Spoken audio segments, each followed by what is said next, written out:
আফরান নিশোর এলো নতুন সিনেমার ঘোষণা, যেটি ঈদে রিলিজ পেতে যাচ্ছে, যার নাম হতে যাচ্ছে দম। এবং এই সিনেমার ঘোষণা আজকে তিনি তার সোশ্যাল মিডিয়ায় নিজে তার স্ক্রিপ্ট শেয়ারের মাধ্যমে ঘোষণা করেছেন।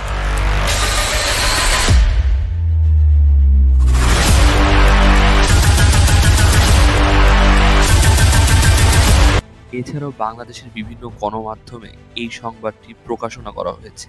এখানে তার সঙ্গে দেখা যেতে চলেছে চঞ্চল চৌধুরীকে এবং ধীরেন মিশরকে।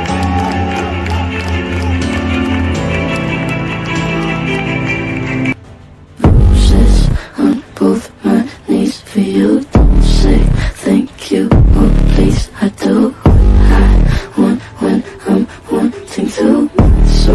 So cynical. দম নামক সিনেমার নির্দেশকের দায়িত্বে থাকবে চরকির সিইও রেদওয়ান রনি।